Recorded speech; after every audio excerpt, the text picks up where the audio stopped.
You are listening to the Foreign Policy Focus podcast. We cannot wait for the final proof. The smoking gun could come in the form of a mushroom cloud. Haven't you driven enough people from their homes already? Bulldoze their villages, seize their property and their laws. They had no part in making it. Now working in Libya with friends and allies, we've demonstrated what collective action can achieve in the 21st century. Now the host of the show, Kyle Inslee. This is episode 422 of the Foreign Policy Focus podcast. Returning to the show is my friend Joanne Leon. She's been on couple dozen shows now and was actually on the show last week. This will be a little bit of a continuation of that because we're going to be covering the impeachment hearings again and kind of what these officials, in a lot of ways, creepy deep state actors are saying. Kind of about what's going on and what U.S. policy and our elections coming under attack and who influenced what in the 2016 election. So we got a lot of great content today. Of course, Joanne is the host of the Around the Empire podcast. Everybody should go to YouTube and subscribe to her show there or, sign up on iTunes or wherever else because you'll get a lot of great content and coverage not only about U.S. foreign policy, but also about this kind of stuff, Ukraine Gate, Russia Gate. So, Joanne, welcome back to the show. Thanks, Kyle. Thanks so much for having me back. I think this thing's starting to get really frustrating to watch. Let's put it that way. I can't get all those hours back from my life that I wasted on these impeachment hearings and even the debates to some extent. But anyway. Right. Well, you know what? Maybe it's worth it to take a minute at the start. One of the reasons I think it's so important to cover it, I think this is something that we'll really get into in Fiona Hill's testimony, is they really seem to be trying to establish a narrative here that's really important to what U.S. foreign policy is going to be going forward. Ukraine didn't meddle in the U.S. election and Russia did. And we know that for the past 3 years we've been hearing the Russian interference in the U.S. election compared to 9/11 in Pearl Harbor. And basically, I think really making it harder and harder for the U.S. to normalize any kind of relationship with Russia, things that interfere as we have a possible peace process going on right now in Ukraine where, France, Germany are working with Ukraine and Russia to resolve, the civil war there. But, that kind of stuff could be ruined by the narratives that these people are trying to establish, that Russia is the enemy and the Ukraine policy, like giving them military aid and bringing them into NATO is really important.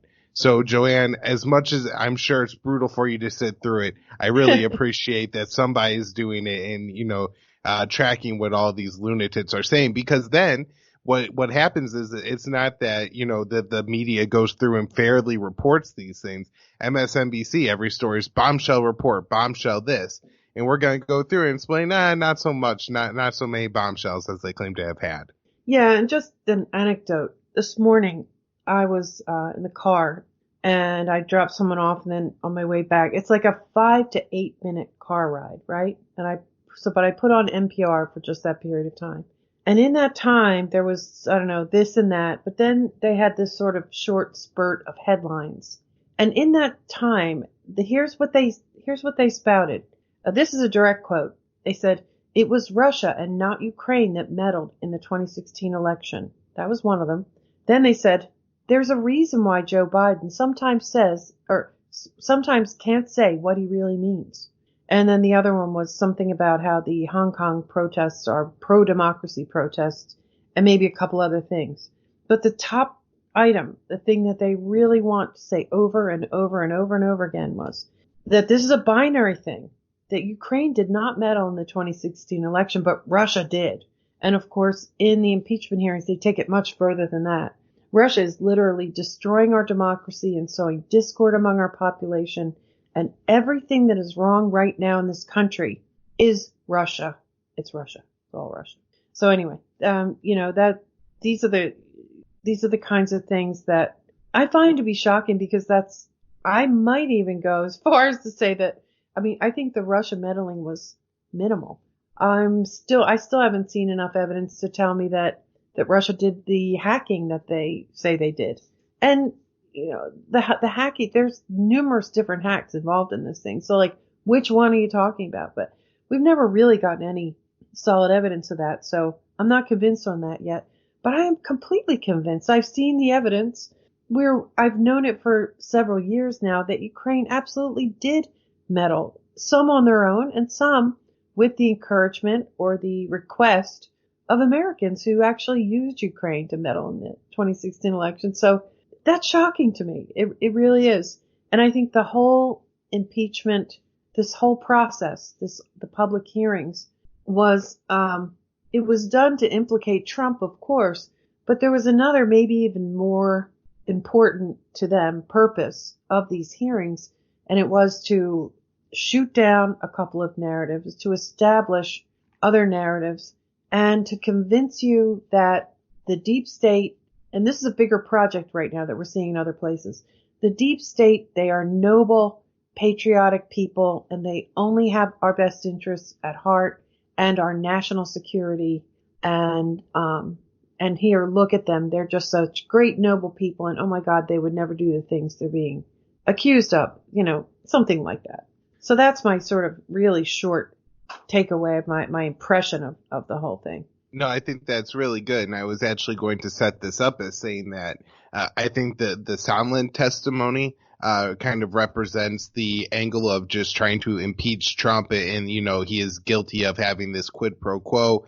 And then the other angle is representing the Fiona Hill testimony, where she is really trying to push and establish that narrative.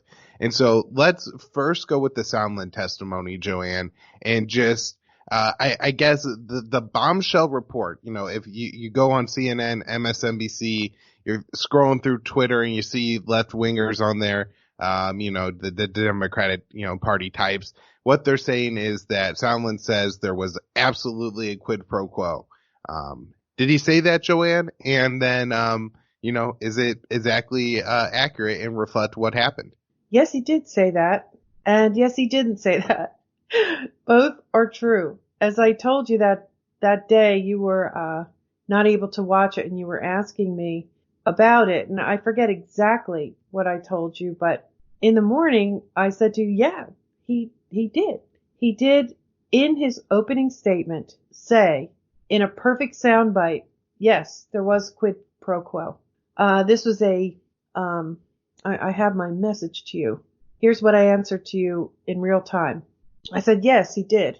But then he reversed it later, said he assumed it was a quid pro quo, even though Trump specifically told him that he didn't want anything from Zelensky.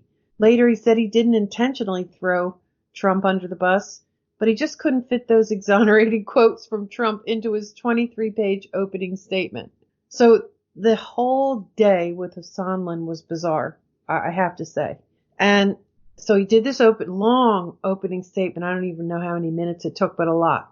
And, he laid out the soundbite that he seemed to have been there to do. And however, he was completely destroyed by the, what do they call it? When the Republicans ask their counter questions, I forget what it's called in lawyer speak, but they ask him specifically, well, when you talk to Trump about this, what did he actually say? And Sondland said, I asked him, and I think he said it aloud, I think he may have even yelled this at him, what do you want from Zelensky? And if I remember the exact quote, he says that Trump said to him, I want nothing from Zelensky. Let me see if I have this exact quote. He said, I want nothing from Zelensky. No, I want no quid pro quo. Tell Zelensky to do the right thing. Tell him to do what he ran on. That's almost an exact quote. And what Zelensky ran on was an anti-corruption campaign, because that's kind of the number one, the top issues among the Ukraine population are anti-corruption, because the corruption is so rampant, and everybody in the world knows that. Now, the other thing that's really important to that, he ran on transparency. And the other thing that's very important to the people of Ukraine is to end their civil war. Their civil war that is being, all through these impeachment hearings, is being portrayed as a war with Russia, a war against Russia. And we even had people saying that, I'm getting a little ahead of myself. I'll leave that till later. About one of the things that these people do is they're trying to, and not so much Sondland, they're trying to sell the importance of Ukraine to us as an ally and the importance of Ukraine to our national security, something that's really never been proven. But anyway, so Sondland, later in his testimony, he comes out with this statement. And I don't know how you can, settle these two things that he said. And one of the answers to that question is that there's a lot of conflation that's going on in these impeachment hearings. The quid pro quo itself, there are two big conflations. The quid pro quo itself, there are really two parts to it. One of them is a visit to the White House. Zelensky really wants to visit the White House because he is a brand new politician. He's a complete unknown, except on TV. And he wants Trump to bring him to the White House, and that will really help him at home. He's doing very well at home, by the way. But he's still, he's worried. So what Sondland was apparently talking about was that Trump was trying to get an investigation. He wasn't going to agree, and he wasn't going to bring Zelensky to the White House until he was sure that Zelensky was going to do some investigations. And that's the other thing that's the other big point of conflation. That is, what investigation are we talking about here? The media and the Democrats present it as solely an investigation to, quote, dig up dirt on Biden. That was Trump's sole purpose in these investigations. That's the only thing Rudy Giuliani was doing. He was over there trying to get dirt, trying to implicate Biden, who was the front runner and likely to be his opponent in the 2020 election. And, I just listened to a podcast by Andrew McCarthy, who's has done a lot of good commentary on these things. I would probably not agree him on one single other thing, but his analysis of Russiagate and the investigation of the investigators and now this impeachment thing, which all are part of a whole, in my view. His analysis has been pretty good. But on this impeachment thing, there are ways that I don't agree with him, because McCarthy's part of the deep state too, right? He comes from he's best known for his tenure at the Southern District of New York, the super powerful federal court district in Lower Manhattan, and a large part of Manhattan, actually. It has a large jurisdiction. And it's known for being almost sovereign. It's like they're sort of uncontrollable. So that's where he comes from. And so he's sort of walking a fine line. But McCarthy himself even says, well, of course what Giuliani was doing was he was out over in Ukraine. His main goal was to investigate Biden. Giuliani says, no, that's not what I was doing. I am the president's lawyer. And, I have helped him all through the Mueller investigation. And I'm helping him with the investigator part of all this. Now, I don't think, my opinion, it's a mix. It's both.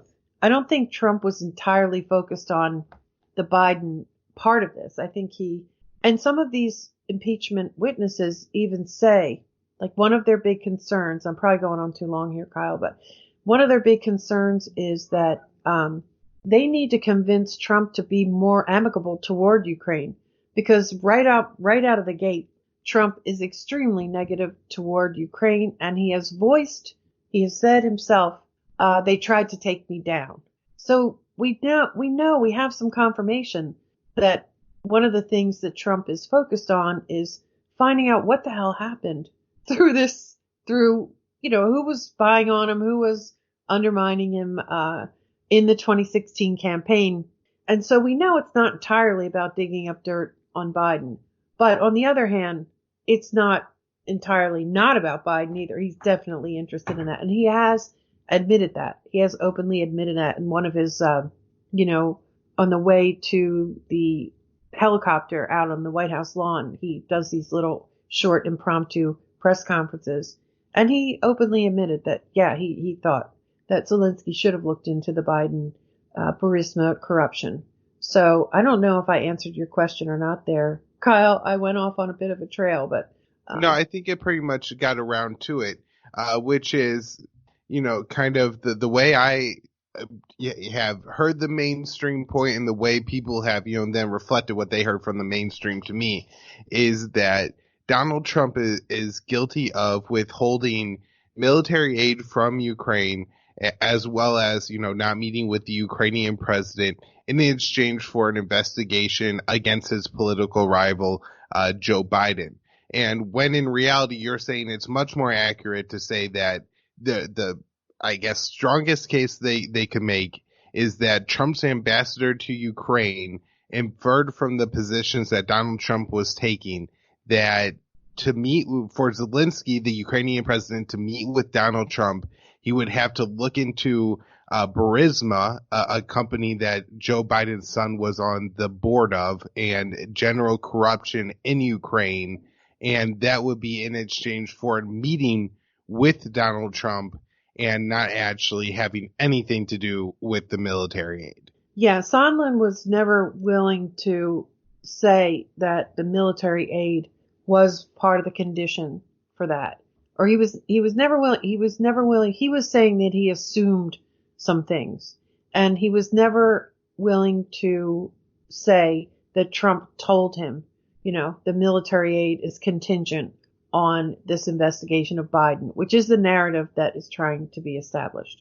And I remember from his testimony, he says that, he assumed because he couldn't think of another reason. But Trump had actually put out, and, I remember talking about on the show at the time, covering it in my news roundup at the time, that Donald Trump was like putting out that he thought Europe should pick up the bill. And this was, I think, a part of kind of his general push to have Europe pay more for European affairs and European defense, the 2% NATO target, and then picking up some of this military aid to Ukraine. So I don't know. I guess I just see all as very interesting that, when in reality, there may be a little bit of a case here against Donald Trump, Joanne. I think it's possible to say that he acted inappropriately in exchanging, his time and a meeting with the president of Ukraine in exchange to try to get an investigation that would help him, that he would benefit from. Now, as I'm sure we're going to talk about in a future episode, Joanne, getting into what Ukraine Gate really is and the origins of Russia Gate, I guess there's other reasons that Trump would want to investigate this that we would want to know about, but specifically the Burisma one. It seems like, he may be interested in that for political reasons. So, I'm not trying to say that what Donald Trump is doing here is appropriate. And certainly, Joanne, I think me and you could think of about 10 to 15 different things that we could probably find Trump, impeachable for, whether it's, drone strikes in Libya, the expanded war in Somalia, the genocidal war against Yemen, keeping troops in Syria, now for the oil, interference in Iraq, the record number of bombs he's dropping on Afghanistan, a new drone base operating in Nigeria, all those things, please, put Donald Trump in front of Congress and demand that he follow the Constitution, that he's violating, the war powers and stuff like that. But that's not what this is. And in fact, I think, and I think you've kind of come to this too, that, this is actually about expanding, the war state in the American empire. And so I think that's as good as any time to kind of transition into the testimony of Fiona Hill, who, as is pointed out by a few people who I read, Ray McGovern, David Stotman, and Hunter DeRennis at the National Interest. She is a student of Richard Pipes, who is a pretty solid neocon. So, Joanne, maybe tell us what kind of narrative that you thought Fiona Hill was trying to establish with her testimony. Okay. And if I could just say one more thing, Kyle, as to... say anything you need to. I'm 100% on board with impeaching Trump for war crimes and all of the things that you laid out.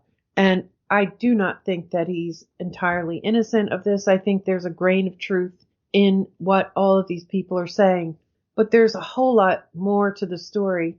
And here's the big thing. I've watched for my entire life foreign aid being used in a quid pro quo to coerce countries to do what we want them to do or to stay in line or to, make a deposit on future favors or commands that need to be followed. For my entire life, I've watched this. Foreign aid is, in large part, a giant quid pro quo. So that's why I find this to be just completely ridiculous. And that's why I can't take it seriously. Yeah. No, in fact, I think Aaron Mate and Matt Blumenthal were at an event together recently with a couple other left-wing speakers in, I think it was New York. If people want to go, both Matt's and Aaron's speeches are absolutely really good. But one thing that Aaron Mate points out in that speech that I thought was just a phenomenal point of if the Democrats want to do this, it was clear that they could have done the same exact thing, except Trump was publicly explicit about it when it came to the aid to the UN Palestinian Refugee Agency, where he was explicitly withholding humanitarian aid from suffering Palestinian refugees to try to force the Palestinian negotiators to go along with his deal of the century, which would have politically benefited himself and his political ally Benjamin Netanyahu, and not to mention all the corruption, that's possibly going along here with the fact that, several people around Trump, including his longtime lawyer who he appointed ambassador to Israel, and the Kushner family, their ties with Israel and Israeli settlements. I think all that, if you want to make this kind of case, it was all laid out right there in front of you, but they didn't go after that one. And so it's probably the narrative behind the story and not the actual, that itself. But this is political. It's entirely political. It's conjured up. It's a continuation of the Mueller investigation and all that. And foreign aid. I mean, come on. Let's be real about this. So to Fiona Hill, one more thing. The other thing is that Trump's doubts about Ukraine, and I'm really uncomfortable defending this guy, but his doubts and concerns about Ukraine are entirely justified. He's voiced them in the past, but let's just take this one thing, right? You have to remember, maybe a lot of people don't know about Zelensky. Zelensky he's never been a politician before. He played one on TV, literally. He came out of nowhere. He busted these very well established oligarch-centric parties, and when he ran for office. His TV series, very, very popular. It's available to us on Netflix as well, was broadcast on a media channel that is owned by an infamous Ukraine oligarch called Ihor Kolomoisky. This man is infamous. I won't go into his background, but he's an extremely dangerous, manipulative oligarch who was exiled from the country. At one point, he was banned from coming to the United States. He played a large role in backing some, I'll be generous and say, ultra-nationalist battalions at the beginning of the Ukraine Civil War. That they were really shock troops. They were cited for war crimes and such. He owned this bank called Privat Bank. There is some evidence that he could actually own Burisma. And so it is not entirely clear how much control this Kolomoisky has over Zelensky, whether he's his patron and he's the man behind the mirror. But the last thing I'll say about Kolomoisky is that when he was ousted, they wrenched his bank out of his hands. And I don't know if they kicked him out of the country or he felt that he needed to leave. He's got citizenships in 3 countries, Ukraine, Switzerland, and Israel. It's illegal to hold 2 different citizenships in Ukraine. And when called on it, Kolomoisky said, well, I don't hold citizenship in 2 countries. I hold them in 3. And that's not against the law. Anyway, when he fled the country, he made off with $1.8 billion in IMF funds.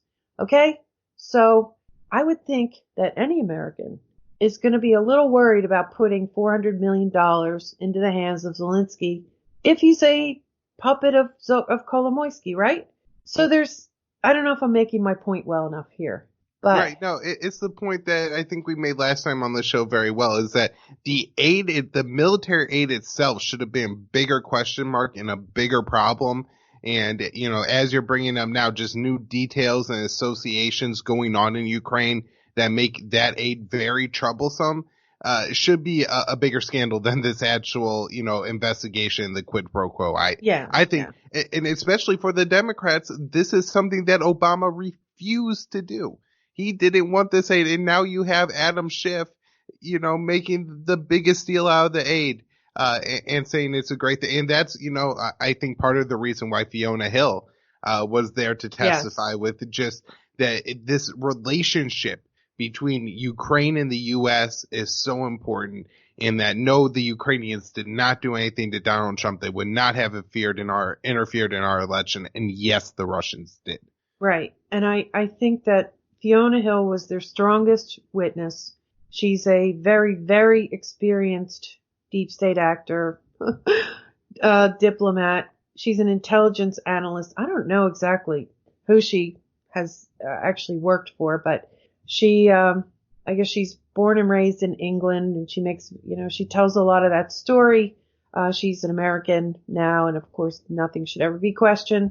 And she's there to, the media claims that she solidified the case against Trump, but I don't know if that's not what I took away from her testimony.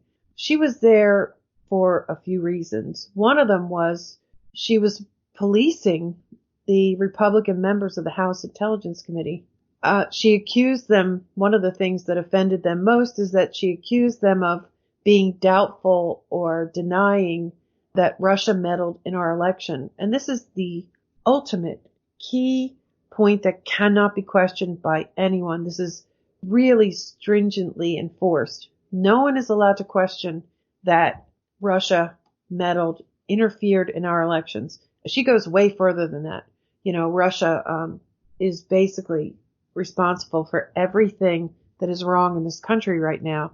All the division among people, the sowing discord, disinformation. They'll go as far as to say that Russian disinformation is what set the FBI off on this path of, trying to undermine Trump's campaign and everything else. But anyway, she's there to establish a number of things. One is that we absolutely must support Ukraine, especially with this military aid, and that they are crucial and vital to our national security, something that has really never been proven. I think there's a better case for the opposite, that overthrowing Ukraine and, maintaining this military presence in Ukraine and everything else, probably really more endangers our national security. There's a good argument to be made there. One other point I want to bring up is that Fiona Hill and some other witnesses, though I can't tell you exactly, I know Vindman is one, at least two of these witnesses, and I think more, said that they consulted with John Bolton during some of these meetings and conversations that they had. And when they found out details about what Rudy Giuliani was doing, because they claim, Rudy Giuliani was in a, what do they call it? An unofficial channel. He wasn't acting in the same diplomatic channel that all of these noble diplomats were. So Sondland, Giuliani, and I think Secretary Perry were helping Rudy Giuliani look into, talk to different people in Ukraine to find out what actually happened during the 2016 election. Well, whenever she gets details from whomever, she goes to John Bolton with these details, tells him about this, and she has, all kinds of concerns for her, all of these reasons, contrived and real, I guess. And Bolton tells her, go to the intelligence lawyers right now and tell them this. And so she admits that, and they say to her, well, did you go? She says, I certainly did. And so it's very interesting that John Bolton, even though he's not testifying, he's playing a role, because multiple of these witnesses say that John Bolton directed them to go to the intelligence, I guess they're IG, they're Inspector General lawyers, and to tell them what was happening with Rudy Giuliani, which they see as, first of all, they see it as an unofficial channel. They see it as illegitimate. And they also see it as potentially undermining American confidence in Ukraine or our relationship with Ukraine. So that's one of the things that she is there to establish, if that makes sense. Yeah, that makes sense. And, it's really important, especially, just the issue between the U.S. and Russia. And then when it comes down to Ukraine and NATO membership, Russia has said that that's a red line. And that certainly to me seems to be something that all these witnesses, for parts of them at least, have been pushing forward, and, including the Fiona Hills, is that, this is the relationship that we need to have. Well, the other, I guess, point, I don't know if I emphasized it enough, she is also there to police the idea that Ukraine meddled in the 2016 election. She's there to refute it.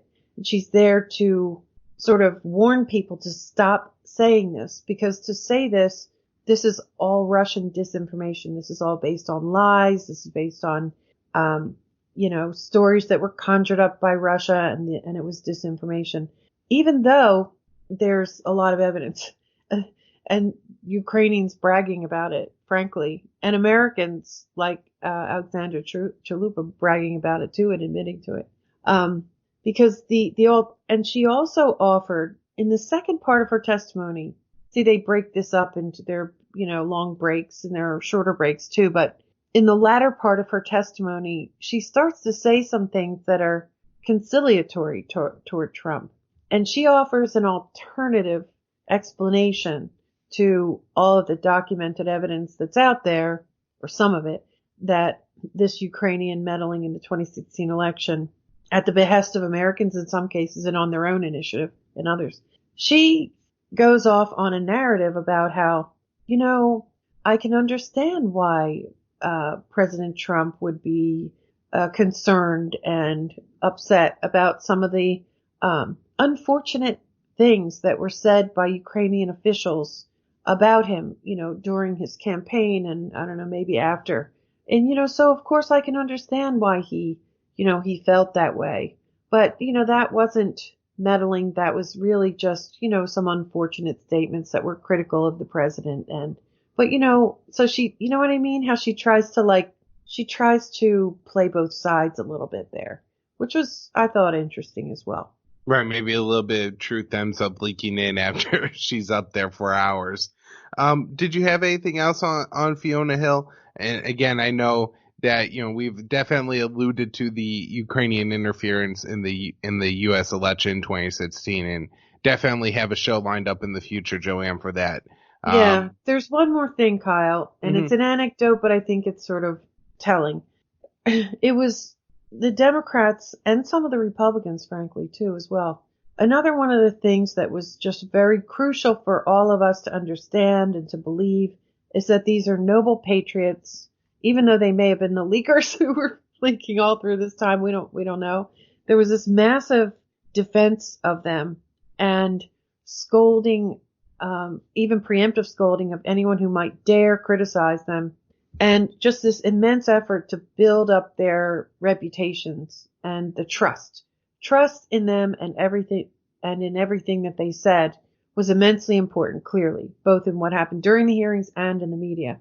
And in one case, a California congressman initiated a colloquy with Fiona Hill, and she says, there's a story about when you were a little girl growing up in England, and how the boy behind you set your pigtails on fire, and how you were so strong that you just, put out the fire and you continued to, do the test. You finished the test that you were working on at the time. Is this true? And Fiona Hill, responds, yes, it was true. And then she shrugs it off and says, but the worst consequence of that is that my mother gave me a bowl haircut. This is just a very bizarre thing, but it's indicative of the kinds of incidents that happened all through these impeachment things. It happened with Vindman too, with like his letter to his father and things like that. Things like, why did they bring that up, Kyle? Why is it so important that, you need to establish trust in the deep state and in these particular people and in what they're saying? I just found it to be bizarre.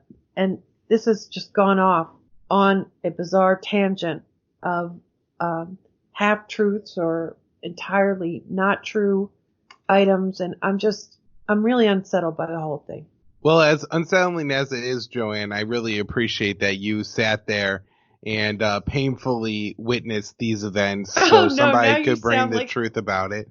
Now you sound like the way they were treating the witnesses, like, you endured all of this and stuff. Like, oh God, if that was me, I'd be like, okay, thank you. Enough of that, please. No, yeah.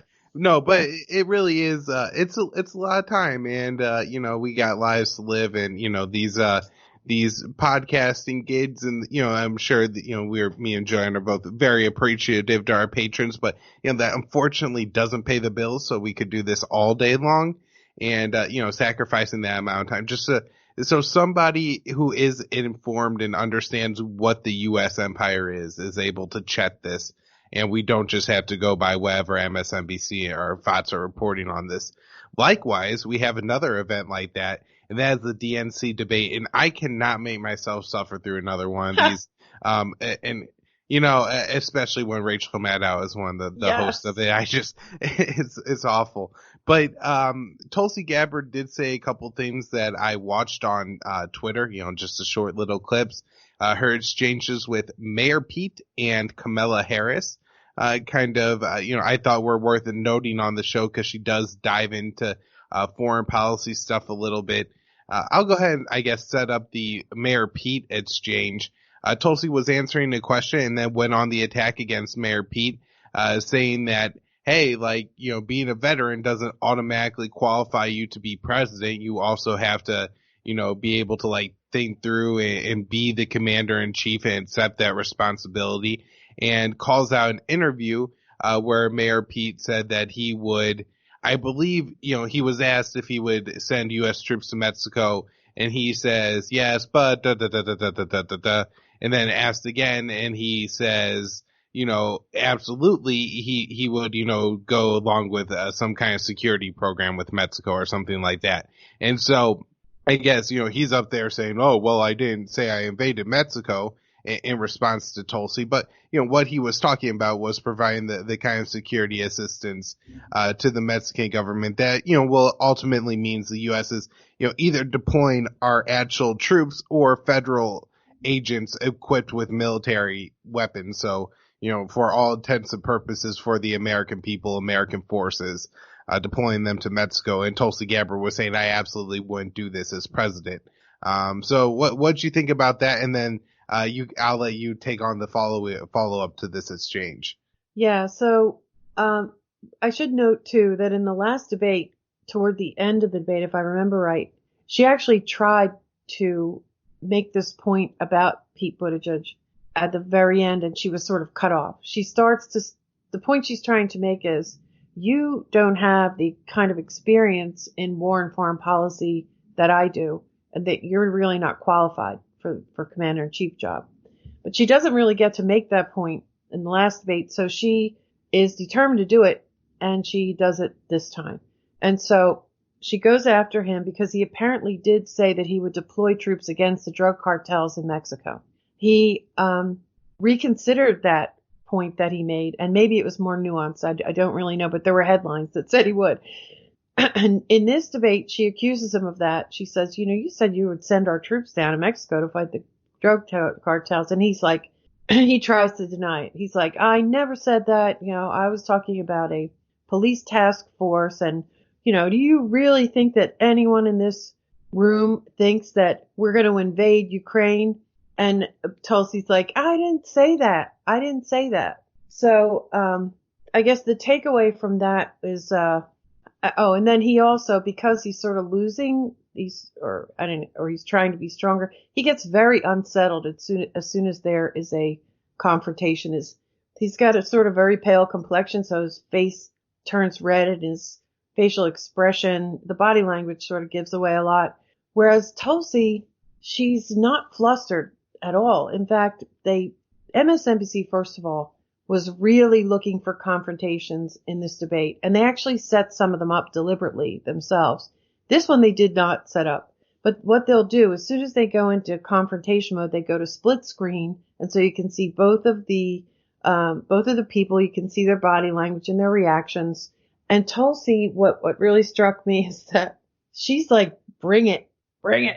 She's really ready for it. And, so when Buttigieg brings up and look at the kind of things you'll do, you go meet with the brutal dictator Assad, the standard attack against Tulsi. Well, she's always ready for that one now. And so she responds to that she says to Buttigieg, well, you wouldn't even have the courage to sit down with, leaders who are unpopular or our adversaries. And, how we're never going to work things out if you don't have the courage to do that. That really upsets him. So that's sort of the gist of the thing, because Buttigieg, when she says that, he says, well, Bernie actually sort of almost changes the whole subject in this, but Buttigieg, just before that, he says, well, can I respond to that? But then Bernie jumps in and Buttigieg never does respond to it. And I think he's kind of relieved, because I don't know whether he really did have a response to that. He doesn't think well on his feet, and he gets very flustered when he is attacked, and he definitely was attacked there. And then too, there's one part where, and I don't know if it was during this exchange or maybe another little blip, but where he, kind of fires at her, well, you met with Bashar al-Assad. And then Tulsi responds that, and says, I had the courage to meet with this Assad. And I thought that was her best moment of the debate. Yeah. And maybe the only thing that she could have done better is to bring up that Obama said that in 2007. I believe he even specifically mentioned that he would meet with the leader of Syria. But I maybe would have included something like that, because Buttigieg did try to get in on her statement and kind of say, well, Trump met with Kim Jong-un, which, she should have owned and say that, yes, I would have met with Kim Jong-un too. In fact, of all the terrible things that Donald Trump has done, he managed to do this one right. And it's people like you and, the rest of the DNC establishment that's so opposed to it. He didn't make any progress on it because you'd rather shoot yourself in the foot, than provide Donald Trump with even a small victory, something like that. But overall, I thought that was, probably the best I've seen Tulsi on debate stage. Yeah, that was a misfire. He tries to he speaks over her. And when she says something about Kim Jong-un, he's like, yeah, like Donald Trump, as if that he doesn't realize that anti-interventionists think that that's one of the few good things that Trump has ever done, was to try to rapprochement with, try to normalize relations or do something, avoid a war with Ukraine and talk to Kim Jong-un. So yeah. But you want me to talk about the Kamala? Yeah. So a little bit later in the debate, I guess Kamala Harris decides she's going to take a shot at Tulsi. How'd that go for Kamala? Well, this one is clearly planned, right? Because they've got the split screen already set up, and Kamala, for people who aren't familiar with the previous debates, several debates ago, Tulsi aggressively attacked Kamala Harris and went after one of her really points of vulnerability, which is the fact that she's trying to transform herself into, criminal justice person now, when in fact she was kind of a brutal dictator of a prosecutor herself. And she has a very, very bad history of, being a tough cop. And now this is inconvenient for her. And no one brings it up. The media really never confronts her on it. It's something that really needs to be hidden. But Tulsi brings it out. She really doesn't even go that far with it. But anyway, it really damaged Kamala Harris. Probably other things did too, but that was she was at the peak of her popularity before that happened. And then she went down. Tulsi became the most searched on Google name during the debates, and I think that she has consistently been ever since, even now.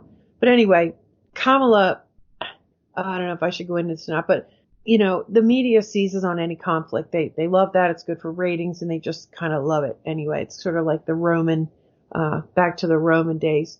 And what Kamala, when she was asked about this attack on her, she shrugged it off, and Kamala said that, I'm a top tier candidate, and, I basically don't pay attention to what these low polling, lower tier candidates say about me. She really just brushes it off. This backfires on her badly because later on Tulsi outranks her in the polls. And so that terrible attack that she would like to forget about sort of comes back into everyone's minds again. So Kamala decides that she is going to go after Tulsi. And, predictably, she goes after her about her bad judgment in meeting with Assad, the brutal dictator, and blah, blah, blah. So Tulsi, again, she didn't know it was coming, or apparently didn't know it was coming. Again, in the split screen, she's not at all shaken by it. In fact, she starts smiling in a knowing way. I should have figured this was coming. She wasn't really prepared for it, and it took her a little bit to get going in whatever her response was. But the key points in her response were that, if you're not willing to meet with adversaries, it leads to war. She says, I'm going to follow in the footsteps of FDR, who met with Stalin, of Reagan, who met with Gorbachev. And I think she cites a couple of other examples. And, this is going to be good for the country because I'm going to do these things. And you have to have the courage to meet with adversaries in order to do this. And I thought that was a pretty good answer, although it was the way let's just say the way that Kamala surprised Tulsi with this attack, and the way that she delivered it, because it was prepared. The way that she delivered it, it was done well, and the audience reacted positively to it too. Although Tulsi got some positive response sort of later on, but immediately afterwards, the media was ready. I think they clearly knew this was coming. They declared it a victory for Kamala, pretty much across the board in the media. So that's what I recall of the exchange. Yeah, well, it seems like Tulsi's getting the old Ron Paul treatment as far as the, attention during debates, media coverage after, audience reactions. However, that, doesn't mean, and I hopefully her message is resonating some with everybody else. But Joanne, thank you so much for coming on the show today and talking about all this, keeping my audience informed on all these really important issues. Your show is Around the Empire. I know you have a couple thousand now subscribers on YouTube, so check out Joanne's show there. You're on, I listen on iTunes, but I'm guessing you're on all the different podcatchers and stuff like that. So, sign up for her show, give her ratings and reviews. You have a Patreon page as well. And why don't you give the URL for that? That is patreon.com/Around the Empire. And yeah, you can find it on all the mobile platforms, on Patreon, on the website aroundtheempire.com, and on YouTube. All right. Thanks, Joanne. Thanks, Kyle.